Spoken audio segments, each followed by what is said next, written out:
Hi everyone, this is Komal and welcome to the channel the maths hub. आज हम पढ़ेंगे exercise 7.1 के examples. तो पहला एग्जाम्पल है right an anti derivative. Anti derivative निकालना है हमें, जो हमें अलग अलग पार्ट्स दिए हुए हैं। सबसे पहले पार्ट में दिया हुआ है हमें cos 2x। अब cos 2x का हम एंटी डेरिवेटिव निकालेंगे, यानी इंटीग्रेशन निकालेंगे cos 2x into D x. अब हमें जो ये 2x दे रखा है, इस 2 को हम आगे ले आएंगे, यानी कि 1/2। और हमें पता है कि cos किसका डेरिवेटिव होता है, साइन का, यानी कि साइन का डेरिवेटिव cos होता है। तो cos का एंटी डेरिवेटिव साइन हो जाएगा, यानी कि sin 2x। ये हमारे पास इसका एंटी डेरिवेटिव आ जाएगा, यानी इंटीग्रेशन आ जाएगा। नेक्स्ट पार्ट है हमारे पास 3x² प्लस 4x³ ये दे रखा है।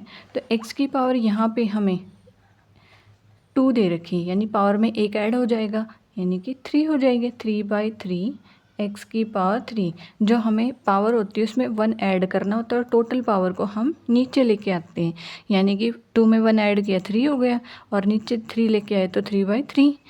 सेम ऐसे ही हमें 4x³ के साथ करना है। यहाँ पे पावर में एक ऐड करना है, यानी कि 4x की पावर 4 और नीचे 4 आ जाएगा।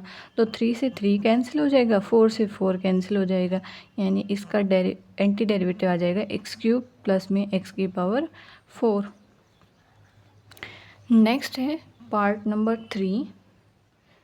पार्ट नंबर 3 है हमारे पास 1/x and x is not equal to 0।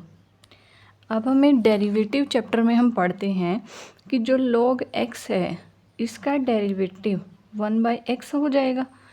तो 1/x का एंटी डेरिवेटिव जब हम निकालेंगे तो वो log x ही तो आएगा।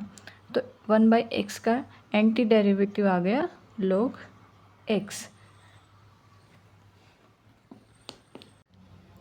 अगला है एग्जाम्पल नंबर 2, जिसमें हमें दिया है फाइंड द फॉलोइंग इंटीग्रल्स, जिसमें पहला पार्ट है integration of x³ - 1 upon x² into D x, यानी कि हमें इसका इंटीग्रेशन निकालना है। तो सबसे पहले इसको सिंप्लीफाई कर लेंगे।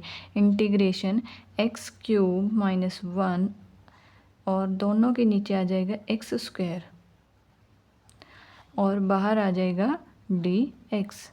तो x की पावर 3 ऊपर है और x की पावर 2 नीचे है। 3 में से 2 गया तो 1 बचा, यानी इंटीग्रेशन ऑफ x माइनस, यहाँ पे पावर 2 है नीचे, ऊपर जाएगी तो -2 हो जाएगी, क्योंकि x की पावर -2 इंटू dx।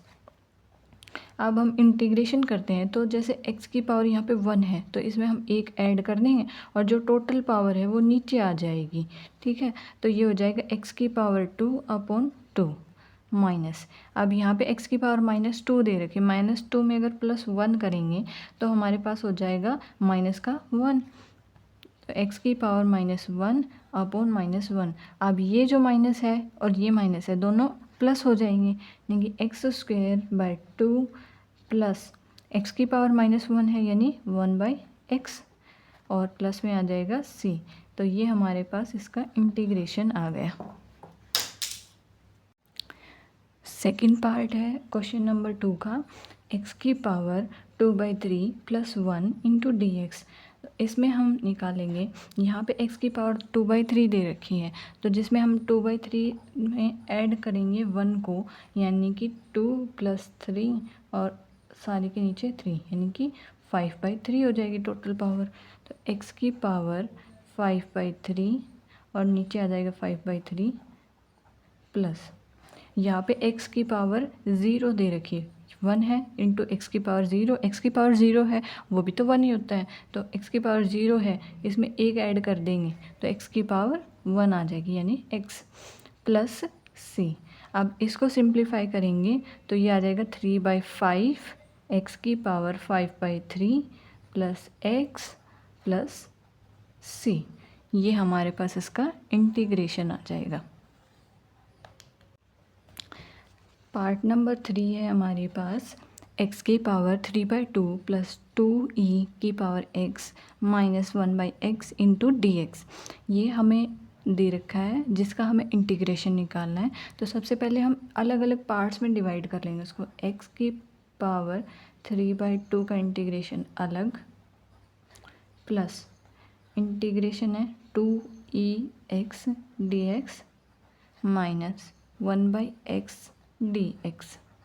ठीक है, तो इसका इंटीग्रेशन करेंगे तो पावर में 1 ऐड हो जाएगा, 3/2 प्लस 1 यानी कि 5/2। तो अब हो जाएगा ये 5x की पावर 5/2 अपॉन 5/2 प्लस इंटीग्रेशन है 2e की पावर x। अब हमें पता है कि एक्सपोनेंशियल कोई भी फंक्शन हो उसका इंटीग्रेशन करते हैं तो वो सेम ही रहता है, यानी कि 2e की पावर x का 2e की पावर x ही आ जाएगा माइनस। अब हमने क्वेश्चन नंबर 1 की थर्ड पार्ट में देखा था कि 1/x का जो इंटीग्रेशन होता है वो log x होता है, तो यहाँ पे हम सिंपली log x लिख देंगे और प्लस में c हो जाएगा। इसको सॉल्व करेंगे तो 2/5 आगे आ जाएगा, x की पावर 5/2 प्लस 2e की power x minus log x plus c, ये इंटीग्रेशन आ जाएगा। आई होप आपको सब समझ आया होगा। अगर कोई डाउट हो तो आप कमेंट सेक्शन में हमसे पूछ सकते हैं। Thanks for watching the video. Video को लाइक करें, चैनल को सब्सक्राइब करें। थैंक्स।